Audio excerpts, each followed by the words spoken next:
রান্নার গ্যাসের দাম বাড়ছে, বিভিন্ন প্রান্ত থেকে সরবরাহের সমস্যার খবরও সামনে আসছে। এরই মধ্যে এলপিজির বিকল্প হিসেবে বড় পরিকল্পনার পথে কেন্দ্র।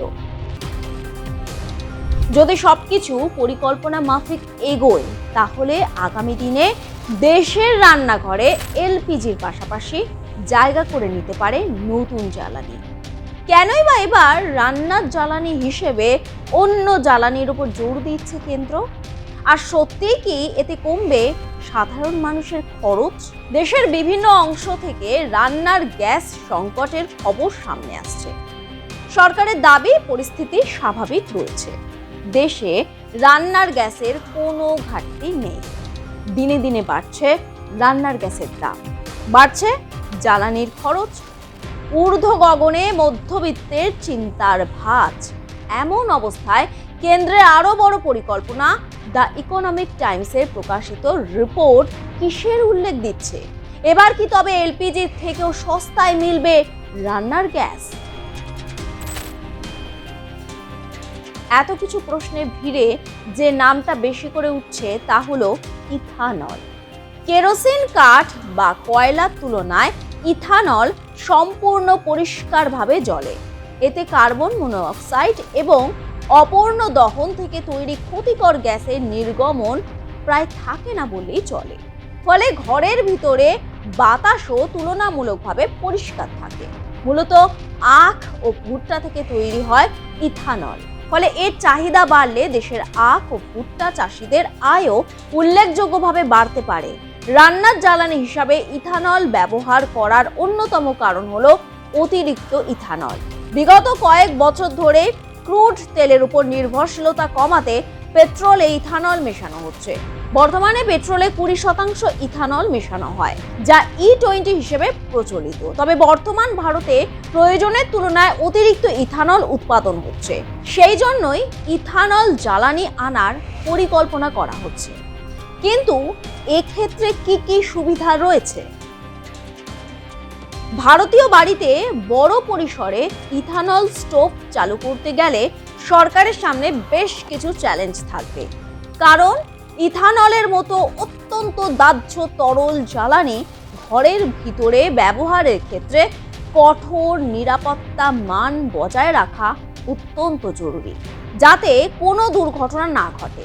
ভারত তার অপরিশোধিত তেল ও এলপিজি প্রায় 85% প্রয়োজন বিদেশ থেকে আমদানি করে। এর জন্য প্রতি বছর বিপুল পরিমাণ অর্থ বিদেশে চলে যায়। ইথানলের ব্যবহার বাড়লে এই আর্থিক চাপ অনেকটাই কমানো সম্ভব হতে পারে। গত এক দশকে ভারত ইথানল ব্লেন্ডিং প্রোগ্রামে উল্লেখযোগ্য সাফল্য পেয়েছে। 2014 সালে যেখানে পেট্রোলে ইথানলের মিশ্রণ ছিল মাত্র 1.5% আশেপাশে, সেখানে সরকারি নীতি ও বায়োফুয়েল পরিকাঠামোয় বিপুল বিনিয়োগের ফলে 2025 সালে সেই হার প্রায় 20% পৌঁছেছে। এতদিন পর্যন্ত সরকারের মূল জোর ছিল যানবাহনে ইথানলের ব্যবহার বাড়ানোর উপর। তবে এবার রান্নার জ্বালানি হিসেবেও এর ব্যবহার নিয়ে পরিকল্পনা করা হচ্ছে। আপনার পুজো পৌঁছে যাক বিশ্বের দরবারে। প্রতি বছরের মতো এবারও আর+ নিউজ নিয়ে এলো শারদাঞ্জলির সেরা সম্মান 2026। অংশ নিতে সকাল 10টা থেকে সন্ধে 6টার মধ্যে সরাসরি যোগাযোগ করুন আমাদের অফিসে অথবা কল করুন 9836323248 এই নম্বরে। শারদাঞ্জলি শুধুমাত্র আর+ নিউজে। ভারতের ক্রমবর্ধমান বায়োফুয়েল মিশনে এটিকে একটি মাইল ফলক হিসেবে দেখা হচ্ছে। এই স্টোভ প্রযুক্তি সম্পূর্ণ স্বদেশী। এই প্রযুক্তির সবচেয়ে বড় বিশেষত্ব হলো স্টোভটি সরাসরি ইথানলে নয়, বরং ইথানলের সঙ্গে জল মিশিয়ে কাজ করে। এই মিশ্রণ থেকে পরিষ্কার কুকিং ফ্লেম তৈরি হয়। ফলে এটি প্রচলিত এলপিজি সিলিন্ডার ও কেরোসিনের তুলনায় নিরাপদ, কম খরচের এবং দূষণমুক্ত বিকল্প হিসেবে উঠে আসছে। পেট্রোলে ইথানল মেশানোর পর এবার কেন্দ্রের আরো বড় পরিকল্পনা। এবার বায়োফুয়েল ব্যবহার করা হবে রান্নাঘরেও। এলপিজির পাশাপাশি এবার ইথানলকেও রান্নার জ্বালানি হিসেবে ব্যবহার করার পরিকল্পনা কেন্দ্রের। দ্য ইকোনমিক টাইমসের রিপোর্ট অনুযায়ী পেট্রোলিয়াম ও প্রাকৃতিক গ্যাস মন্ত্রকের তরফে একটি নীতি কাঠামো তৈরি করা হচ্ছে ইথানলকে রান্নার জ্বালানি হিসেবে ব্যবহার করার। বর্তমানে ভারতে বিপুল পরিমাণ ইথানল মজুত রয়েছে, তাই পরিবহনের পাশাপাশি অন্যান্য ক্ষেত্রেও ইথানল ব্যবহার করার প্রচেষ্টা করা হচ্ছে। তবে এই পরিকল্পনা এখনো বাস্তবায়নের প্রাথমিক পর্যায়ে। ইথানল ভিত্তিক রান্নার জ্বালানি চালু করতে হলে নিরাপত্তা বিধি, স্টোভের মান নির্ধারণ, সরবরাহ ব্যবস্থা এবং সাধারণ মানুষের কাছে সহজলভ্য করে তোলার মতো একাধিক বিষয়ে স্পষ্ট নীতিমালা প্রয়োজন।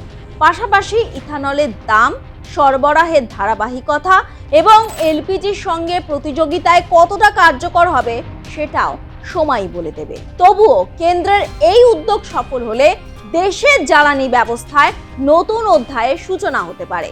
একদিকে যেমন কমতে পারে আমদানি নির্ভরতা, তেমনি কৃষকরাও পেতে পারেন নতুন বাজার। আর যদি সত্যি কম খরচে নিরাপদ বিকল্প হিসাবে ইথানল মানুষের রান্নাঘরে জায়গা করে নিতে পারে, তাহলে ভবিষ্যতে এলপিজির পাশাপাশি দেশের কোটি কোটি পরিবারের ভরসা হয়ে উঠতে পারে এই নতুন বায়োফুয়েল।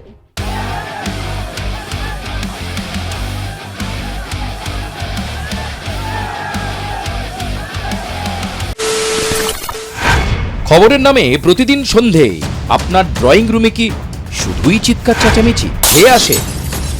বিতর্কের নামে চলে গালাগালি আর কাদা ছোড়াছুড়ি।